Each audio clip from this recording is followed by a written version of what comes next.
A very good afternoon, and today I'll be presenting our group assignment 2 for Engineering Max 2. Our member are KUAN and SITI No FATIMAH. Alright, let's get into our question. Our question is, find a solution to the partial differential equation given that du over dt equals to k d square u over dx square. And the last line given is the boundary condition of this question. First of all, I would like to introduce u bracket x comma t bracket equals to vx gt. U is substituted into du over dt equals to k d square u over dx square.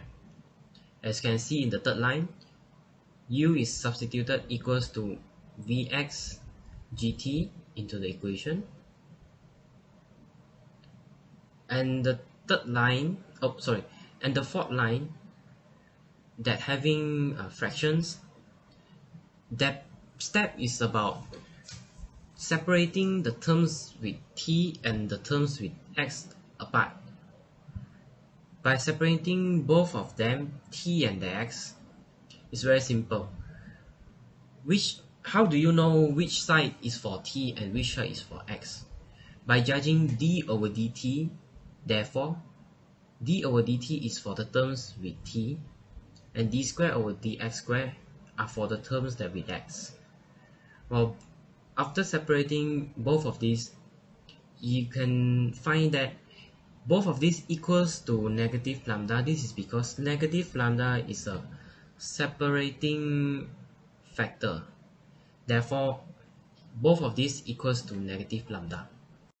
As I say, the terms with t and the terms with x are both separated and both of it equals to negative lambda. Therefore, we have written it up down. The terms with t equals to negative lambda and the terms with x also equals to negative lambda. After that, a little bit of transactions have been made. Therefore, two equations have been created. As you can see in this slide, there are the boundary conditions was written. The working at the left is one of the boundary condition that have been satisfied, and the working at the right that contains du over dx is also a boundary condition that was given in our question. It also have been proven that satisfied. How does this work? Well, let's look at the working at the left.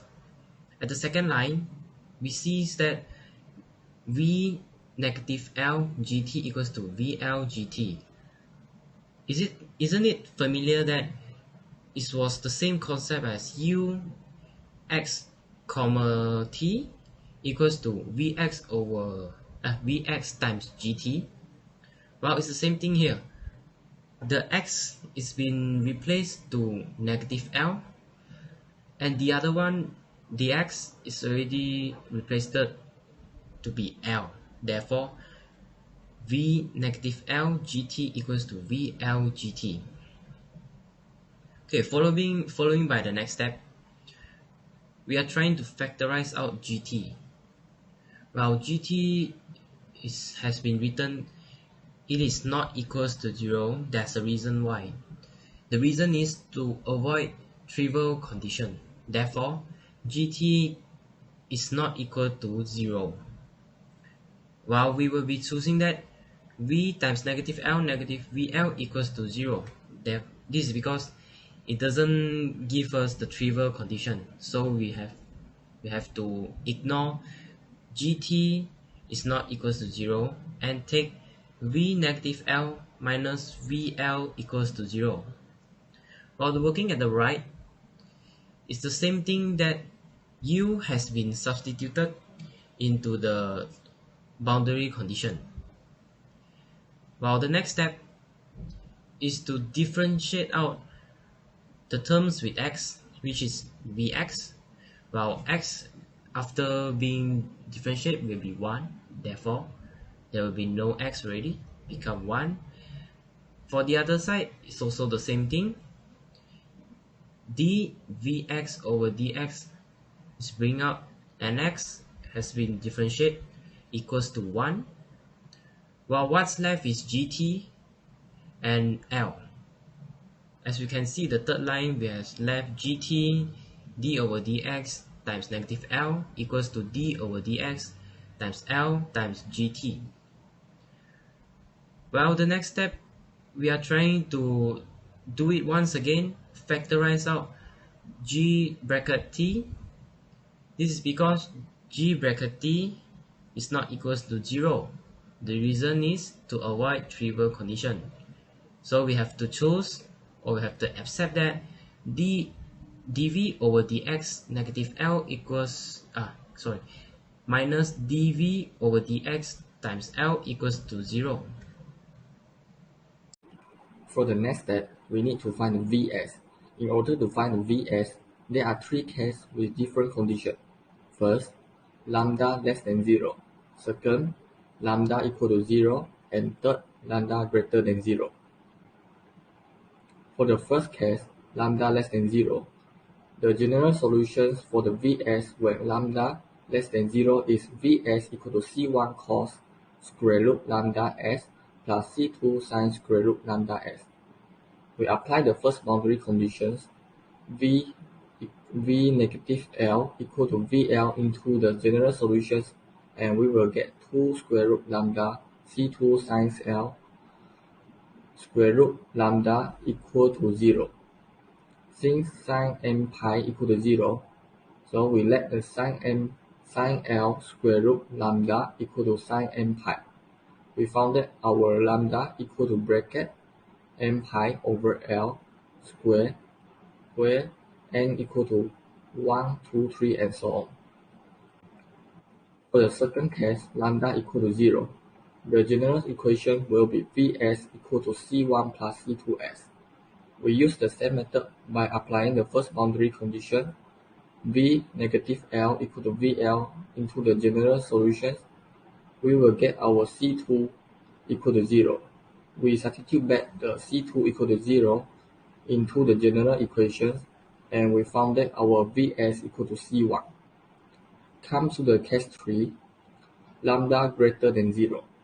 The general solutions will be Vs equal to C1 hyperbolic cos square root negative lambda s plus C2 hyperbolic sin square root negative lambda s.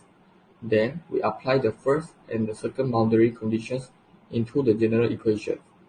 We found that lambda is not equal to 0, while our C1 and C2 equal to 0.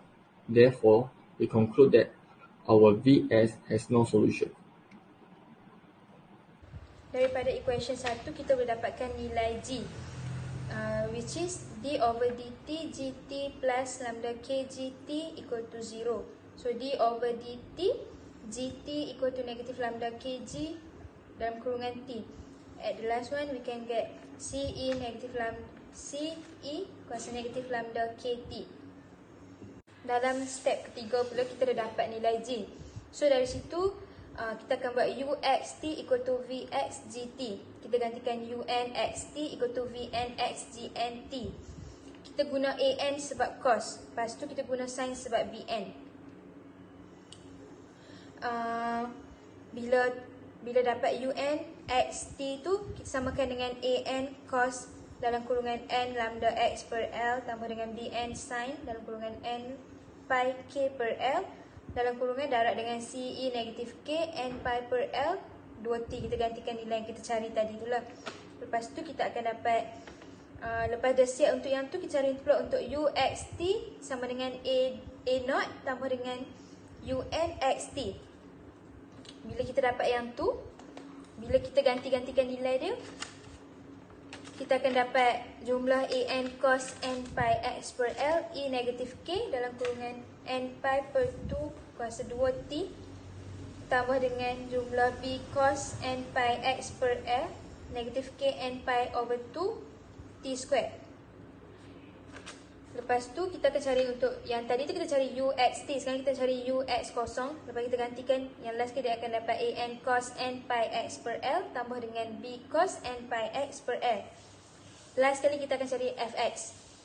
Fx sama dengan A0 tambah dengan AX cos N pi K per L tambah dengan BN sin N pi K per L. Lepas tu A0 dia 1/2 L, L negatif L, Fx dx.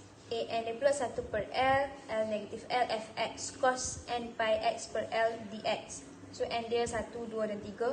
BN pula 1/L, L negatif L, Fx sin dalam kurungan N pi X per L dx sama dengan N sama dengan 1, 2, 3.